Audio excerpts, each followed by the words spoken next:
All right, so welcome to the third episode. It is the third of the GameFor Podcast, and I'm Adam. I am Matt. And we're basically talking about things in this podcast that are related to building gaming community, building more gamers, that kind of stuff. Tabletop gaming is what we're talking about, if you've just stumbled across this. It's called the GameFor Podcast, and we have cool GameFor t-shirts because of the GameFor app. Our company is Milk Can, but GameFor is one of the products that we've produced because we're all tabletop gamers, and we think that we could make ourselves, and make everybody else, a resource, being the app and the website, to be able to help you to be able to find stores, other gamers, clubs, groups, events in your local area. But that's what the app's about. And this week, our topic is refreshing your gaming vibes, your tabletop gaming vibes.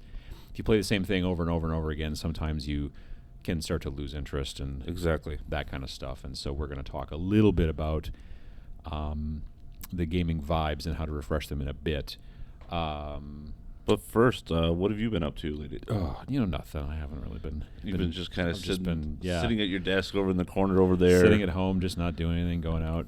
No. So let's see now. What the heck day is it?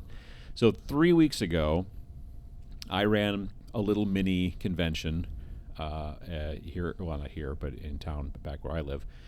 One town over or whatever, and it was called the Tabletop Minions Expo. So I have a YouTube channel called Tabletop Minions, which is about tabletop wargaming, miniatures, and all that kind of stuff, because that's kind of my jam. And so I've been doing that channel for quite some time, and about 3 years ago I decided to make a convention that was just basically people come and learn to play new games. It's predominantly all demos. There's no tournaments, there's none of that kind of stuff. It's people run games, other people come and play those games, get taught those games, and all kinds of stuff. It's small. It's about 70 people. Mm-hmm. And this year had folks come from literally all over the world. Had 2 folks come from Australia. That's right, yep. Yeah, that was great. VJ Morph and his friend, and they showed up. VJ's been a viewer of the channel for a long time and supporter and just a great guy, and so it was really great to meet him in person and all that kind of stuff. But also folks came from the UK, people came from East Coast, West Coast of America, southern part of America, Texas, that kind of stuff. And it was just a great place to have a bunch of people that kind of knew each other through, through Patreon, through the Discord channel that I've got for my YouTube channel. Having them be able to come together and meet and all that kind of stuff was a lot of fun. We went out and did stuff, and it was just a great place also to get together and play games and learn new games and all that kind of stuff. Right, it's one of the few conventions I can game at. So yeah, exactly. So did that, and then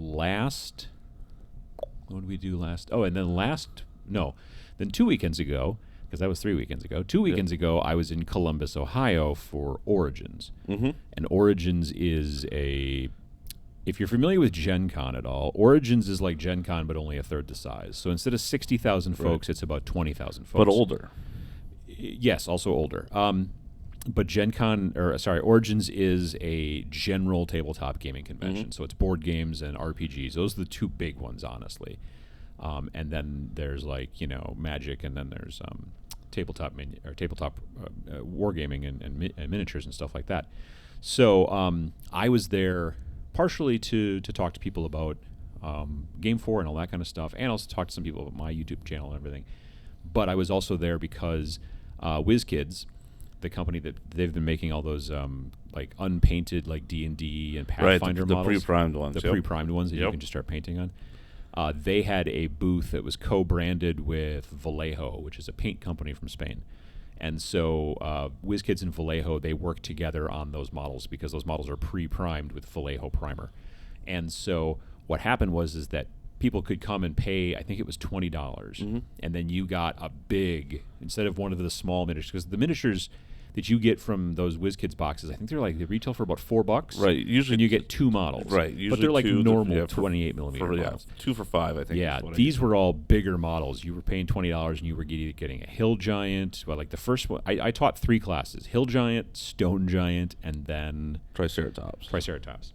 And but there were also a couple of dragons and things like that because there were other people teaching.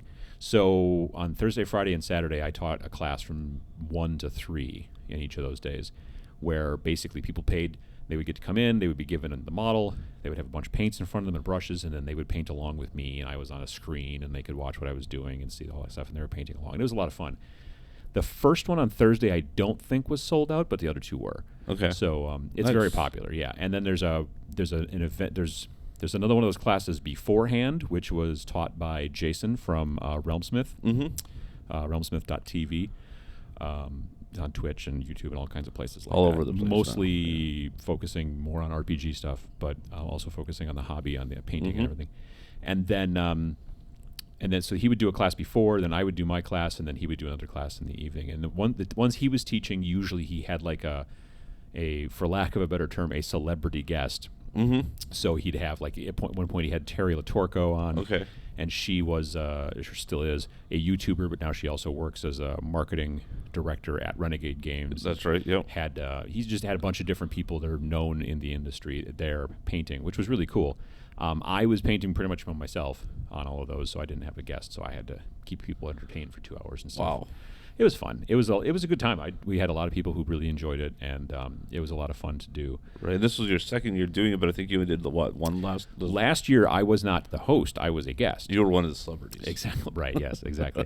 So I did that, and it was fun. And then this year, when I was talking to Jason previous to Origins, he was like, "Well, you should just come and would you be interested in just running 3 of them, like one every day?" And it would give him time for lunch and to go do some business development and stuff like that. Yeah, and just see the convention and everything. So I was like, yeah, absolutely. So that was a lot of fun.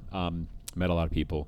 It was a lot of fun that way. It was a good convention. I mean, and you did Board Game Geek on Sunday as well, right? Yeah, Board Game Geek did a live show every morning during Origins from I think 9:30 to 10, and Chaz, who was one of the main hosts there, probably the main host, he and Marty. I think it was he and Marty, but then sometimes also Rodney was in there as well. Sure. Anyway, Marty was going to be gone on Sunday because he was flying back home. So Chaz was like, "Hey, do you want to be one of the hosts on that stuff?" So yeah, we had a good time, and that was fun on Sunday morning. Fun. Yeah. So I mean, it's a good convention. Especially if you're interested in more than one thing. Mm-hmm. Like if you're I'm generally only interested in miniatures. So right. You're doing like the Adepticon, Nova, that kind of. Right, exactly. Adepticon, Nova Open, that kind of stuff. Those are great conventions because they're just miniatures. Right. RPGers have, Gary Con. Yep. So yeah, there's that. But this is one of those kind of generalist conventions, like Gen Con. And it's a situation where I probably wouldn't go if I didn't have the YouTube channel, if I didn't have GameFor and stuff like that, because there's not a ton there just for wargaming. Right. Like if that convention was like a 45-minute drive away, sure, not a problem. But if it was, it was 2 flights to get there and whatever. Right. So it's a little bit more of a thing. But because it's also kind of a business thing and whatever and all that kind of stuff, it turned out well. And then I came home for about 3 days. Yeah, if even. Yeah, and then flew to Canada. My first trip outside of the country. And I went to the grand opening of the new facility for Mini Wargaming. Right. So miniwargaming.com is the biggest YouTube channel out there for miniatures. Been around for 12 years and 320,000 subscribers. Wow. Okay. Something like that, yeah.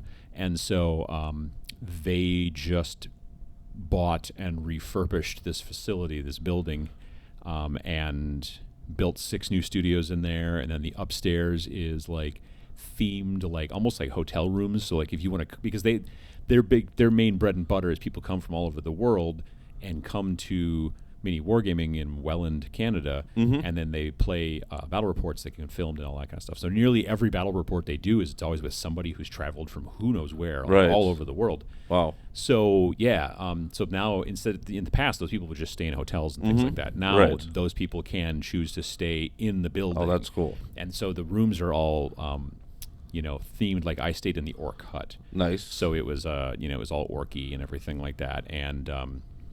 And then there's other rooms, like there's a kind of Imperial Guard one. There's the Mortal Realms, which is more like an Age of Sigmar kind of fantasy one, and all that kind of stuff. Wow. And so, yeah, you can stay there, and then they've got 6 different studios that are all themed differently. They've got a tournament center. They've got a store that's built into the place, like on the ground floor. It's an amazing place. So I was invited to come and be part of the grand opening. So I went and did that, and got back literally last night at like 8:30. So yeah, I've not been home 24 hours yet. But now I'm not really going anywhere for a while. So that's actually kind of nice. I'm looking forward to spending the majority of July not traveling. The last day of July, I'm on my way to Gen Con. So there's that. But the thing is that you're about to leave. I'm about to leave. Yeah, right, yeah. Family vacation though, not work. Well, a little bit of work. Yeah, a little bit. Because we're going down to Orlando for 4 days at Disney World. We're going to do the Kennedy Space Center. A few other things. I think we're doing like the pirates. Like there's a medieval times. There's a pirate version of that we're going to go do now. Sure. But I'm also going to get a chance to finally check out Dice Tower Con. Yeah. So in Orlando, which is also in Orlando. Yeah, 3,000 people. I'm pretty sure that's it. The tickets are now sold out. That's all they allow in. Yeah. So me and my oldest son, we're going to check that out for at least a day, maybe 2 days. So. Cool. Yeah. But what else have you been doing other than that, which is coming up? Oh, let's see. So, I got to stop down at TMX for a little bit. Not as much as I normally do. My youngest son had a baseball tournament, but I did get a game of Shattered Crown in and got to enjoy a visit with a lot of the people. I also got to run Stranger Things, the starter edition kit for I believe Hasbro is the one that actually released that one. But it's a D&D 5th edition campaign one shot, but it's done basically based on the campaign that the boys are running during the Stranger Things TV show. And you did that on RPG? Free RPG Day. Yep, at one of our... What day is that? 1st of June? No, Saturdays. I think it was like June 15th. Yeah, I think that's right. So, yeah, that was a lot of fun. I had 3 or 4 people play that. So I DM'd that. We had a lot of fun playing that. And then I'll talk about it a little bit more later in this episode, but then... So I do a D&D campaign every Sunday, or it's probably every 2 or 3 Sundays, but that's pretty good for a D&D group. Yeah, it is actually. But one of the things that we talked about was I've got friends that we've met at cons that want to play RPGs. But they live far away. They live far away, and we have busy lives, and we can't always sit around a table and play. So we started a Discord channel that we're going to do semi-casually on Tuesdays, doing RPGs, mainly kind of weird offshoots, so that one, we don't have to, devote that we're going to be there at certain times. If 5 people show up, 2 people show up, we're going to play. Yeah. But we get to play RPGs whenever we want. So that playing on Discord and all that kind of stuff and playing remotely, that might be a good episode actually for the podcast. Oh, that is a great idea. Yeah. So we'll have to talk about that, like some of the because we were kind of all. During our first meeting that we had, it was like, what is this channel going to be, and are we are we all going to devote our lives to it, or we talked about all the different ways we could do that. So we'll have to talk about some of the tips and tricks that we use on how we're playing RPGs remotely. Yeah. But we got to do our first actual RPG last night. So well, that's cool. It was fun. Yeah. And then you've also been painting stuff. Oh, I finally have gotten back into painting again. Yeah. Because it was like 6 months of no painting, which seems like a lot, especially since I've only been painting like a year. So that's half my painting career has been on the bench. But I finally I'm now starting to even paint up my miniatures for DMing and for D&D. Yeah, for D&D. Because you've been picking up some of the Whiz Kids and even some of the Reaper Bones on and off. Yep. I've got. Yeah, you would think I've been DMing for years now. The mass I've got, but I'm actually. It's always easier to buy them than it is to paint them. You know what I mean? And now I'm printing them too. I'm printing minis as well. 3D printing. Right. 3D printing. Yeah. So I've got. I'm probably 60 or 70 minis already. That you've printed? No. Oh, in my collection. Yeah. I'm at 4 or 5 that are printed. 5. Yeah. So. But you're also working on you're still working on the dungeon tiles. Oh yeah, the dungeon tiles. Yep. Yeah. Cool. Yeah. I'm looking forward to seeing some of those stuff after they're kind of painted and laid out. So that's kind of what we've been doing over since the last episode. Yeah. So not much at all. Yeah. No, not very much at all. That's a very good point. So the topic for today, as I mentioned a little bit earlier, was about kind of refreshing your gaming vibes, which is it maybe sounds just a little bit vibes kind of comes across a little hippie-ish. Yeah. But we couldn't think of any better word, frankly. Right. It was better than monotony. Right. Yeah. No, that's like the idea basically is that there are times when you've been playing the same game. Let's say you play Magic, and you play Magic every Friday, and you go to the Friday Night Magic, and you play in the pre-releases and the releases, and you play in the tournaments, and you do stuff like that. Or maybe you just only play with your friends at home. You don't go to the store. Right. There's a lot of benefits, honestly, in going and playing in events at the store. You meet new people and all that kind of stuff. Right. Different people do different things. But you've been doing it for a while, and then it gets to the point where you're just not as interested. Right. Because everything that we do, I think, in tabletop gaming requires a little bit of motivation. Oh, tons. It's way easy to just turn on the TV. Right. And watch what's on, or watch a movie, or whatever. It's way easy to play video games. A little bit harder, honestly, than just sitting there on TV, just watching, just letting the TV wash active, over. Yes. Yeah, you got to be a little bit more active and be paying attention and all that kind of stuff. But tabletop gaming, whether it's board gaming, whether it's RPGs, whether it's collectible card games, whether it's miniatures, all of those, in some degrees or other, take a decent amount of motivation, at least to get started. And usually motivation of like 4 or 5 of your friends all at the same time. Depending, yeah. If you're going to get into board gaming and you've got, you generally are playing, it's hard to find a board game that's only 2-player. Most of them kind of stink at 2-player. Like they can work. Yeah, there's a lot more nowadays, but it's still usually around that 3 or 4 gamer mark is really where a lot of the games shine. My wife and I love, because I'm not particularly a big board gamer. She's a bigger board gamer than I am, but we love a game called Fjords. Okay. Which is a small little box, and it comes with these tiles, and you're just basically kind of building, like, you lay it down. It's almost like Carcassonne, but without the math a little bit. Okay. You know what I mean? Like, you're just like, you're building these tiles, and you're building this kind of, land structure and that kind of stuff. And that is only designed, I think, for, I don't know if it's only designed for 2-player, but it definitely works fine in 2-player. Like I said, there's plenty of games that are like, you can play it with 2 players, but it's way better if you get 3 or 4 or 5. Right. Like Pandemic, you can play. Right. I know some people are going to be like, I love playing Pandemic with 2 people. Sure. There are always people that are interested in that kind of stuff. But in general, that's the case. So, getting people into board gaming in that situation, it's not as hard as, say, getting somebody into miniatures. Again, in that situation, you're generally playing against one person, but there is, if you don't bring all of the miniatures and all of the terrain and all the stuff, then you're expecting them to build and paint and all that kind of jazz. Right. So that can be kind of difficult.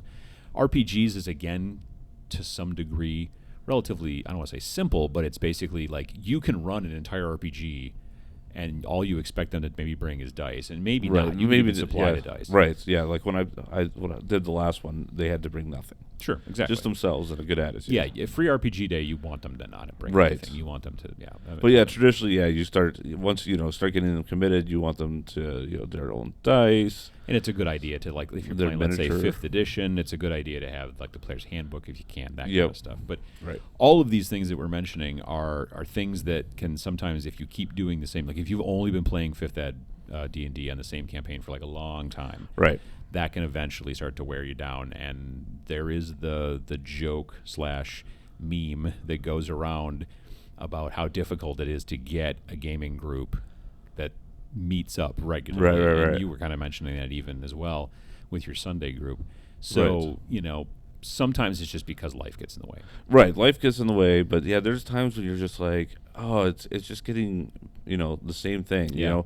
I've been playing this, cleric bard for the last, 5 years, and I want to try out some of these new characters, especially when there's new additions or new expansions come out. Oh, yeah. I mean, I talk to people from time to time who are like, oh, yeah, we've been playing the same campaign for 12 years. And you're like, wow, you should have finished by now, at least in my mind. I mean, I know that's not exactly the way that I've played RPGs in the past, but not for quite some time. But, man, that's a lot. So the idea in this episode is we want to talk a little bit about how to make it so that you can refresh that vibe, such as it is, to make you more interested to play, more interested to get back into it. And the thing is that these things are not designed to switch gears, right? Where all of a sudden you stop playing game A and you only start playing right, game B.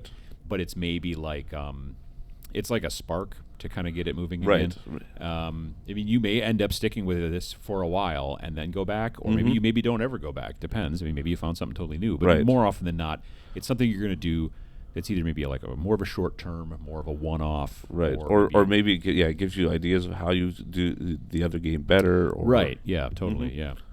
So why don't we start when I mentioned one-shots, why don't we start with RPGs? And that's really more your area than mine. Sure. Yeah. Yeah. So, like I said, we've been running this one campaign of Dragon Heist probably over a period of 6 months now. And Dragon Heist is a module. It's a module for Dungeons and Dragons. Right, 5th and it's the edition. first of two bigger modules. Like Mad Mage is next. They're almost ready to get into that. And we've got 5 people in our group now on top of me, so 6 total. And we've all been playing that. That's what same characters week in, week out. Right. And it's fun. We have a great time whenever we do it. But sometimes we don't have enough people to play. Sure. Or we want to try something different because playing a bard for the 15th time is might for me gets kind of boring. Sure. Or I'm DMing all the time, so maybe there's times when I don't want to DM. Absolutely, yeah, because that's the thing, is that when you're the DM, the dungeon master, then it's your job to be all the bad guys, all the extraneous good guys, Right. all the townspeople, all that kind of stuff, plus be running the story, plus be running the plot ahead so that you know which direction they're going. Right. Very frequently your players are basically just a bunch of pyromaniac murder hobos who just are there to basically derail your plans, exactly. whether they know they are doing it or not. I'm pretty sure there's a relationship between how far out I've planned to how far off the storyline they go. Oh, right. Yeah, exactly. Like if I don't have anything planned, they'll stick to that story, But if I've got the next 6 months planned, that story is gone. Yeah, exactly. They just jump to track real quick. Right. But Back in the day when I used to play a little bit, like in college, there was a game we were playing, and like there was a bad guy that we killed, and it seemed like it was one of those almost like end of the story sort of bad guy boss fights. And then we were like going through the treasure and all that kind of stuff, and he was like and I was just I just because. And admittedly, it was partially because I knew, I think, a little bit about the DM. I was just like, I think I want to cut his head off. Did I tell this story already? No, I haven't heard this one. Oh, yeah. No, I was just like the guy's dead, Yeah. Dead. I'm making air quotes for those of you who right. are not watching on YouTube. And I'm just like, let's just cut his head off and bury it in a different place. And I could just see the DM's face like change, and he's just looking at me, and I'm like, yeah, I don't, because his brother's a necromancer, and then and the rest of the guys are like, oh yeah, maybe that's a pretty good idea, and we should pack his mouth full of salt or whatever, all the other things, right, and all that kind of jazz. Oh no! And then then there was a bunch of gear switching that had changed, but because he was coming back, is what the plan was. So that kind of stuff can throw off obviously your campaign, right? But to get back to our topic, so, yeah. So one of the games, like I said, we're doing this Tuesday night casual, learn different things. One of the games was we played last night was called Honey Heist. Honey Heist. It's like Dragon Heist, but with right. Grant Howlett produces a bunch of one-shot RPGs, and one of my friends that he kind of introduced me to him, and said that we should try Honey Heist. There was 3 of us, and a one-shot RPG. One shot is basically, rather than having a long-running campaign, one shot basically means that you're supposed to be kind of done in that one shot. So you just play it like one night. Usually one exposure. Yeah, usually like a 3 to 4 hours is probably about that sweet spot. Yep. Sometimes you get like 2 hours, sometimes 8 hours. Right. But yeah, usually around that 3 to 4 hour. Yeah. So he said we're going to play Honey Heist. That's all I knew. That's all you knew. Okay. And we get there, we log in to Discord, and he sends us the PDF for us to create our characters. And I have to read it because it just cracks me up every time. So it explains it very nicely.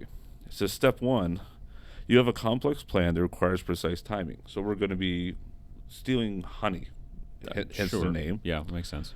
But number 2 is that you're a goddamn bear. Right. Okay. So that's difficult. Right. So you're thinking, okay, we're just in a bear world. We're bears. Bears. Right. Talking bears. Yeah. Yeah. No. You're actual bears that are smart and we're Smart-ish. But Right. they can't talk to humans, and we're stealing honey from humans. They can talk to each other? They can talk to one another. So the bears can talk to each other, but they can't talk to humans or interact Right. with humans because the humans are like, oh my god, there's a bear. Right, pretty And much. also because they can't understand what you're saying. Right, but you can wear dapper hats and stuff like that, which then suddenly can kind of disguise the bear as long as you don't act like a bear. Disguise is maybe the wrong word. Well, If I saw a bear wearing clothing and not attacking me, I'd be at least interested. but apparently these are not the brightest humans. Oh, well, yeah, you're But- stealing honey from But we them. didn't realize that was a thing in this. Right, sure. Because we were just playing. So the Billy from Battle Foam Mm-hmm. came with the idea that we were going to be mascots. The Cubs, Chicago Cubs, Chicago Bears, Sure. mascots, and that way we didn't have to really talk because we could mime because we're mascots. Yeah, and mascots don't talk too much. And then and people are excited to see us, and you're then like, that's a really good bear costume. right, exactly. So we were basically cosplaying as in bear costumes. Nice. That's a good way to do it. For the honey enthusiast convention that we were at on the Titanic 3. The Titanic 3. Yes. Oh. The first two sank. This one was definitely not going to sink. Sure. No, I can totally understand. Yeah. that. So. Nice. But that sounds like a lot of fun. Yeah. So we played it for like 3 hours, but yeah, it was fun because it kind of broke up, like trying to realize you're interacting with NPCs, Mm-hmm. but you're not really allowed to talk to them, Sure. Yeah. Absolutely. and you don't want to give away that you're a bear, or a real bear, I should say. Yeah, In our case, Yeah. led to some kind of fun shenanigans. But then you didn't run that. Somebody else ran. Right. Right. So then you were also not having. I got to play. Yeah, I you're just not got to having kind of GM. enjoy it. I didn't have to care if I was, Right. the further I drove the story off the rails, the better. Right. Exactly. I get that. That makes sense. Another one we played. We were missing some people a few weeks ago. Same guy ran. It's called Maze Rats. Mm-hmm. A little bit kind of like D&D, but slightly different. A little bit easier to create characters. Like a different system though. Yeah, it's all random. You just roll basically D6s or 2D6s is all you need for dice, and that kind of creates your characters. And then you're basically just off on a mission. We were trying to get back something that a wizard had stolen, and that one was fun. Yeah. We were stealing from there was a bandits held up in a house that we couldn't figure out how to get past them while we were kind of sneaking around. So I just started part of the house on fire. Again, there's that pyromaniac murder hobo thing. Yeah, It yeah. happens a lot of times, Especially in RPGs. one shots, because you're like, it doesn't matter. At the worst. Yeah, really, yeah. And so that did throw the story off a little bit, but it was fun. It was, again, I didn't have to host, but it was also just a different world, different interactions, less repercussions. We didn't have to worry about having to deal with our repercussions for Down the road. for the next 3 years. Sure, yeah. So that was fun. And then sometimes even if you're like, I'm really into D&D, sometimes there's variant rules that kind of twist things around. Mm-hmm. So one of the games I found that I liked, one shot I got off DM Guild, was a game called, I've got to look it up now because I always forget it, which is ironic. It's called Amnesia, Forgotten, and Forsworn. See, there you go. Yeah, Yeah. that's why you forgot it. By Two Bats. Okay. And basically the premise is kind of like a little bit like what was that movie where like Two Bats is a game company. No, but I'm thinking of the movie where I mean, like, it's not just by two bats, right? yeah, no. Okay, This is completely different. That Yeah. the guy wakes up, he's like chained to stuff, and the guy's telling The Saw movies. Saw movies. Right. So it's kind of like that with It's like a less Saw movie. stuff. Saw movie, but like Yeah, or like D&D. Cube. Like they basically Cube is probably closer. You're waking up. There's like 4 or 5 of you waking up. You have no idea who you are, what why you're there, and it's leading you through a dungeon campaign, but you don't know anything about your character. Oh, interesting. Okay. So again, that's kind of stretching some muscles that you're not used right. to. With So the you character actually, you've been playing rather for than a having long time. a prepped character sheet or them bringing their own characters, you give them a blank sheet. Right. And they have to actually, based on how their character's doing with abilities and stuff like that, figure out what their abilities are. Sure. Interesting. What role their character is and stuff like that to get Yeah. through the adventure. Oh, that's pretty cool. Yeah. And so all of those things within RPGs can help kind of like even just changing up your campaign. Like let's say you want to stick within the D&D or Pathfinder or whatever framework that you're used to or comfortable with, but maybe just doing a one-shot campaign again within that same game system could also do the same thing. Yeah. So it's just letting you play a different character, something else. That's just for RPGs. That's kind of where I found that. Helps me kind of recharge the batteries, and then you're back to getting into that campaign. Yeah. I think with war games and miniatures, like miniature war games and that kind of stuff, for me, I like to be able to, motivation. Like there's a lot to motivation in war games and miniatures, mainly because of all the hobby stuff. With like RPG, you sit down, you maybe write a campaign, you maybe do all that kind of pre-planning as a DM, but as a player, you just kind of sit down and the DM tells you stuff that happens. Yeah, maybe you paint your miniature, or you create your character. Sure, yeah, exactly. You're spending maybe 30 minutes versus 6 months painting up your army, depending, on the size of your army and all that kind of stuff. So there's that, and I've done videos on my channel about motivation and stuff like that a whole bunch. But one of the things that I do enjoy is not just playing the same very, very popular game. Let's say like Warhammer 40,000 or something like that, or Age of Sigmar. Like those are the big ones in that arena. Sure. But even if you play a smaller game, but it's the game that you basically completely focus on. Let's say you just you're into World War II, so you play bolt action, or you're into more steampunk, so you only play like War Machine and Hordes, or X-wing, or X-wing. You just only play X-wing because you're into Star Wars and that stuff, or whatever. Being able to kind of stretch and play different types of games here and there, and again, my suggestion in this realm is to not say, cool, I'm interested in playing something different. I'm going to play some humongous army game where I need to paint 300 miniatures. Right. That is not a good... So you're saying don't go from Kill Team to Apocalypse. Yeah, it's not a good refresher vibe to just go, I'm going to just start an entire huge giant army again. Just so I can kind of get my vibes in order. Instead, I generally like to personally play more skirmish games. I mean, I generally play skirmish games in the majority of the time anyway. Right. In the past, I've played bigger army games, but these days I like to keep it fresh by bouncing around between different games. But if you are a person who's been playing a big army game for a long time with the same group of friends, and you guys are all just sort of getting a little bit burned out, then the way to go is to try to play like a smaller skirmish game. And by skirmish, it means that generally you don't have many more than say 5 or 10 miniatures. Sure. Whereas like a big army game, like if you want to play 40K. Warhammer 40,000, you want to play that at the 2,000 point level. Each of us are going to have a 2,000 point army, so allegedly our armies are equal.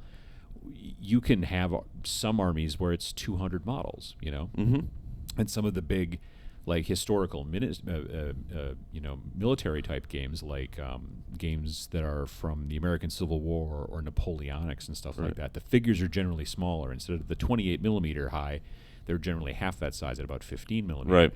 But you paint hundreds of models, and they move in like rank and file because that's how. And they're almost all the same color. And they're all to each other in comparison. To each other, and they're really tiny, and in comparison. So, a skirmish game where you're playing a game that's maybe only got, like I said, 5 to 10 models per side allows you to spend a little bit more time on those models. It allows you to play games and campaigns a little bit quicker. Like a skirmish game will normally take quicker than a big army game. Sure. So you could get together and play 2 or 3 games in a night in the same amount of time that it would take you to hopefully be able to finish like a big military style game, a big army game. So ones I've been playing lately and been interested in have been, there's this, I actually just received the printed book in the mail today, but I had the PDF from the Kickstarter. It's a game called Zone Raiders. And it's basically a sci-fi style game. It's in the future. A Dyson sphere, for those of you that haven't heard of a Dyson sphere before, is the concept that a civilization can get so advanced that they can literally build a shell that goes around a star. Right. So they can basically harness all of the star's energy. And so that has happened. We humans have evolved to the point where we've become so amazing. The post-humans, as they're called, have built this Dyson sphere around a star. We don't know, in the fluff in the book, you don't know if it's our star or if it's somebody else's star. Okay. Whatever. But there are these kind of almost like stowaway humans who are living in the workings of this Dyson sphere and have been living there so long they don't remember Earth. It's Okay. been generations and generations and generations, and civilizations have risen and fallen inside this, and it's like a whole thing, and there's all these different sub-factions. Now, this is a game that does not have a model line included. Okay. So it's not like you just go, oh, okay, cool, I'm going to go to the store and buy the Zone Raiders, models. Right. So the for me, the refreshing of vibes in that situation is taking models from other games and modifying them. Okay. Like I go online and I find companies. There are companies out there that sell just like custom like heads. Like they just make a bunch of different heads that look cool that you can like, not human head. Well, whatever. But they're really small. They're 20 millimeter size. Right. So you buy them and they're usually made out of resin, and then you can cut them off and stuff, and then glue them onto the model so that instead of the normal head that Space Marine from, let's say, Warhammer 40,000 would have, it might have a different looking head, more of a robot head or something like that. So it's called kitbashing. You're doing all kinds of interesting stuff to change these models and then to use them for this style of game. And now you could even, originally just use some of the same models. oh, sure. Yeah, absolutely. You don't have to go down that road. If you just want to play a different style of game, you can use whatever models you want. So you could use your Space Marines or your Eldar. So or that might whatever help if too, you're that playing. you can swap out without actually even Right. having to re-hobby everything. That's true. For me and for some people as well, I think though that the challenge almost of being able to build kind of cool and interesting figures, like if you've been playing the same like big well-known game for a while, Right. where you just go buy the models and put them together and follow the instructions Okay. and do all that, Sure. because that's fine. But if you're also not only just trying to recharge your playing and in game playing, but Your also creativity and because I personally think that specifically in tabletop wargaming miniatures, the hobby is just as important to some degree as the actual play, whereas in some of these other genres, it's predominantly just about the play. But so I enjoy that. And then there's another game, technically two games really, both written by the same guy, and Joseph McCullough. And the games are Frostgrave, which is published by Osprey Games, which is getting more and more popular. I mean, it's nowhere near Games Workshop style popular, Right, but it's right. still getting popular. And then Joe decided he was going to then kind of break off too and make his own self-published game, which is called Rangers of Shadow Deep. Okay. And Rangers of Shadow Deep you can get online. You can either get a PDF of it or you can get a print on demand from like One Shelf Publishing, RPG Now, Okay. Drive-Thru RPG, whatever your particular flavor is, but they all go to the same place. Frostgrave you get through Osprey. And you can probably find it in a lot of stores. Both of them are honestly a bit of a mixture between a little bit of role playing, and I mean, so they're skirmish based games. They're small little war bands. In Frostgrave, you're basically a treasure hunting band. Frostgrave is the slang for this city that was filled with wizards and magic and all this shenanigans a long, long time ago. And then this one wizard did something squirrely and basically ended up making it so that the entire city was covered in ice for like 1,000 years. And so then now the ice is receding, and so all these people are going in and trying to figure out, well, what can I take? What can I get in there? What kind of magical items and things have been stuck under the ice? So it's a treasure hunting thing, and you're usually playing as like my treasure band versus your treasure band. So you don't have to kill the other people. A lot of times the which is what a lot of normal, big miniature games are all about, killing other folks and whatnot and seeing who wins that. In this situation, you can get in and get the treasure and get out. You know what I mean? Right. Which is very cool. But you do level up your folks. Like, not all of them. More often not, the leader can be leveled up so that... Because in Frostgrave, your leader is basically a wizard, and then all the rest of the henchmen are different types of, crossbow guys and folks with swords and whatever, thieves, thugs, and whatever. So they don't generally level up, but the wizard can level up and get more spells and things like that. So that's got the kind of the RPG thing going on. Rangers of Shadow Deep is not treasure hunting. It's more straight D&D almost, in that you usually have a ranger and a much smaller group of henchmen, and there's frequently Rangers of Shadow Deep can be played single player too. Oh wow. Yeah, which is really cool.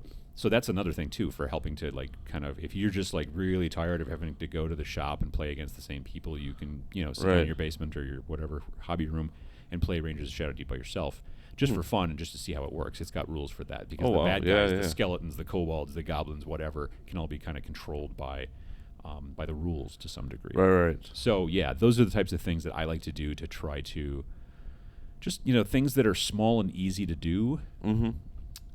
Because again, like I said earlier, trying to like decide, I really, I'm just tired of the sci-fi aspects of Warhammer 40,000. I guess I'll switch over and play Age of Sigmar. Well, you're still building a big army, right? You know what I mean? So being able to find some sort of game where you can kind of just dip your toe to hopefully recharge your batteries, I think is a good idea. Yeah. Perfect. Yeah. So that takes care of our wargaming and RPGs. What about CCGs? Well, I mean, you and I both have been CCG players in the past. We've both played Magic long times ago. Yep. Haven't played much in the longest time, at least for me. I don't know. No. I did some Commander deck stuff, but yeah, I did. I tried a little bit of Commander for a while too, and it didn't quite. I think partially for me, it was a situation of I was playing with people at the local shop who were all nice guys, but they've been playing Magic since they didn't stop. Right. So when they build a Commander deck, and for those of you who don't know, Commander is basically you have 100 card deck. And you can't have any doubles in there except for basic lands. Right. So, like the basic mana cards, you can have doubles, but everything else has to be a single. You can't have like 2 of this card or 2 of that card or whatever. And there's almost no like banned cards. There's almost no so you're able to go all the way back 25 years back into the past and pull cards from really old collections and then mix them together in just absolutely crazy ways. It's not generally designed to be a competitive game, and it's usually played not one-on-one. It's frequently played at least 4-player, if not higher. Although it just becomes a real mess when you hit 8-player. Oh, it gets really crazy, Yeah, and even at 4. And if you're playing with the wrong people, and they're not bad people, just understand that right now. But if you're playing with people who've got humongous collections, and they, even though they're just having a fun time and we're just playing a fun pickup game, are also super competitive, they will build decks that break the rules of reality, and then you've got the deck that you bought like literally 20 minutes ago up at the front, and just open it up and you're like, oh, here, and so that's not gonna help. So I did a little bit of that, and you did a little bit of that as well, although you may have not run up against the same folks that I did. Probably not the same folks, but folks that probably have hung out from time to time. Yeah, they may know each other, that's for sure.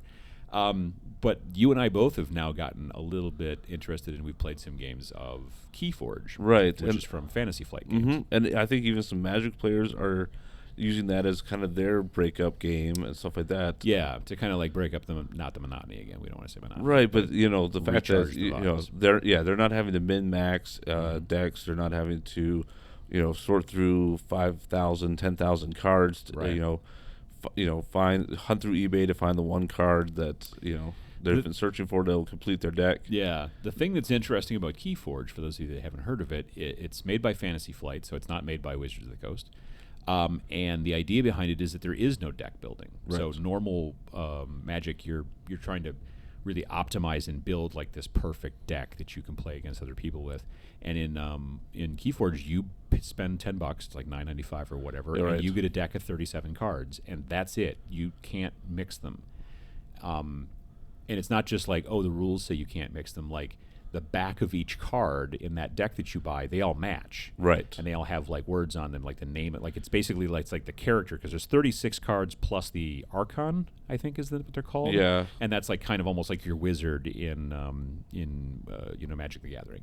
So, because all those spells and things you're doing Magic the Gathering, that's like your wizard, and then the 20 points of health is your wizard's health. Right. So in this situation, you've got a card for your Archon, and that artwork for the Archon is on the back of every single one of the cards in your deck. And the name, I couldn't give you a card and say, hey, put this into your deck, because then they wouldn't match. You would be looking at the deck, and they'd just, yeah, and yes, we know the 5 people that are screaming at their podcast right now, there are ways to get around that with card sleeves and stuff like that. And you and your friends, if you want to do it, knock yourself out. But generally, the game is not designed to be that way. The game is designed that you buy a $10 deck, and then that's the deck. And there are 7 different factions, I think. Yeah, I know they've just released They did just release a second edition. And I don't remember if there's extra factions in that. Or when it launched, I believe there were 7 different factions, but almost every one of the decks is only 3 factions. Right.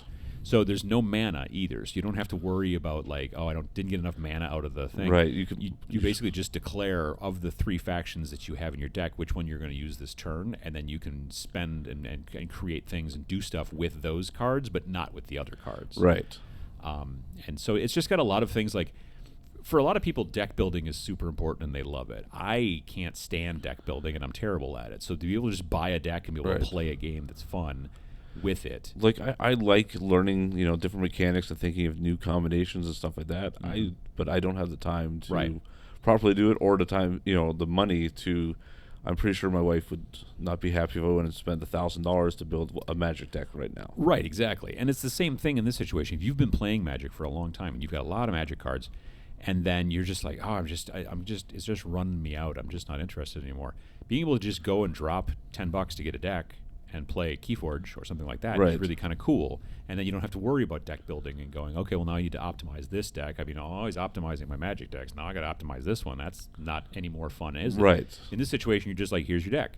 And if you don't like that deck, you could trade it with your friends to get a different deck. You can't, again, trade the cards. You could just be like, here's this deck. Here's the deck, yep. Or you go buy another deck. And again, like in Magic, what do booster packs go for these days? About $4, $4 or $5, yep. So this is basically you're getting an entire deck for $10, right? Which is sort of nice. That's one of the reasons I like it. I've at this point maybe only bought maybe 4 or 5 decks. That's about where I'm at. I think I bought the starter box, which came with 2 decks, and then I maybe only bought 2 or 3 sets. Okay. But I just enjoy pulling them out and playing, and it's just a fun game. I like the mechanics of it.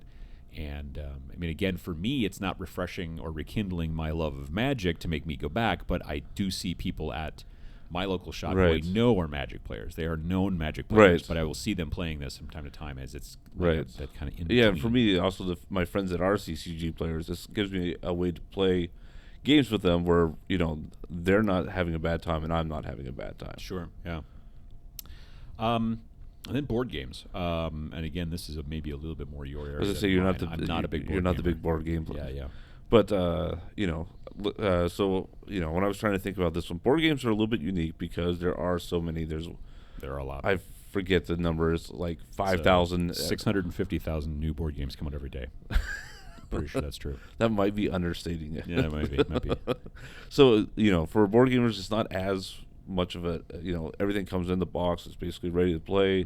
You take it out, you're ready to go, and there's so many to choose from. If you don't like that one or you're bored of it, you go buy another one. And that's why a lot of board gamers, we have 500 600 board games in our closet. Exactly. But there's like for me, I do a fairly regular board game night at my house.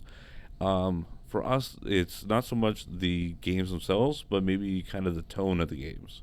So, if we're playing a lot of really trying to refresh, you mean?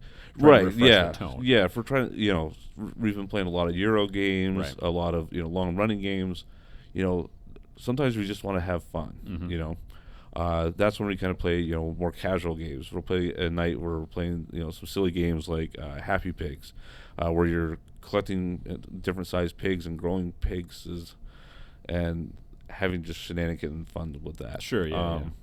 Or different style games like ones that are kind of their own unique genre, like Formula D is one that's the car racing. The car racing one. Yeah. So it's got a big map, right?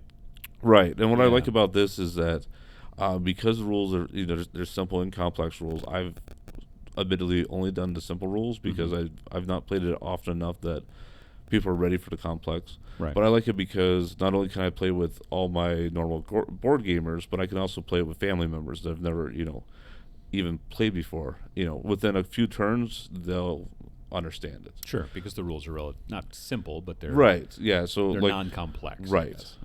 Yeah. My mom, the first time we played, she saw, was I don't want to play this. Yeah. And then with turn 3, she was cutting everybody off and rolling dice, and she beat everybody handedly. Sure. And thought it was the greatest game ever. Well, yeah. Once right. Yeah, that's the trick to a lot of games. Yeah. But doing something like that where it's a little bit unique, maybe less crunchy is really kind of what I do for board games. But another thing is that a lot of games are doing themselves, or that you can find on like a Board Game Geek is rule variants. Oh, sure, yeah. If you've been playing the same game for quite some time, right, and now you want to play it with a I'm assuming probably player-made rule variants. Although maybe some of them are actually coming with it now. They're like, hey, yeah. if you want a different challenge, try doing this instead. And I always think of Monopoly as being the first one that really did the rule variants, where most people played Monopoly not realizing they're not playing the actual game. They're playing with their own rule variants. They just grew up on learning to play it that way. Like the free parking, where I've seen people put $500 in every time, and some people, there's tons of variants about that. That just delay the game. Well, that was a game as a kid growing up. I mean, you'd play it a bunch, and then you get to the point where you got bored playing it, so you'd start making up different rules. Right. I mean, look at the again, I'm not a big board gamer, but look at all the stuff that goes on with the Legacy type games. Right. Like Legacy games are changing the board from game to game to game to make things very different. Yeah, well, and like Risk Legacy. Like I swore I would never play Risk again. Oh yeah, you played the heck out of it. I got burnt out, but Risk Legacy was completely different after a few games. I mean, honestly, it solved two problems. Number one, it got people to buy Risk again. Right. Partially, and which to the companies were like, yeah, that's a good idea. But number two, it also got people to play it again because it was different, and it was something that was not only different from just old Risk, it was also different from the last game. Mm-hmm. So that does also help to, kind of refresh your vibes in that situation too. Yeah. Well, I hope that we've been helpful in giving some ideas about what kind of things you can do to sort of refresh your vibes on that situation. Right. If you have any that we didn't mention or ways that you could find to refresh that vibe, let us know. Yeah. Either comment if you're watching this on YouTube, you can comment down below in the comments, or you can send us an email at podcast@IamGameFor.com, and then we can talk about it maybe in the next episode when we say, we've got a response from so-and-so about last episode, and they said this. I mean, I think that's a good segment to hope for eventually down the road, having people asking us questions or commenting, and that we can kind of read about that. So, just find something to do. If you feel like you're getting bored with the game, don't just decide, well, I'll just go watch television. You know what I mean? Like, do something proactive a little bit, and hopefully we've been able to give you some ideas of things you can do other than just trying to push through it, you know what I mean? Right. Some things you can do to make it so that you're having a little bit more enjoyment in the games that you're playing. So thanks again for listening. I got my sheet here. Thanks again for listening to this podcast, or this episode of the GameFor Podcast. If you've got questions or comments, as we mentioned before, and if you're watching on YouTube, please leave a comment below. If you are listening via your favorite podcast player or just aren't into the whole YouTube comment section thing, you can feel free to reach out to us via email at podcast@IamGameFor.com. You can also find us on Facebook, Instagram, and Twitter. And lastly, to find out more about the GameFor platform designed to connect tabletop gamers, please check out our website at www.IamGameFor.com. That is, again, www.IamGameFor.com. Thanks a lot.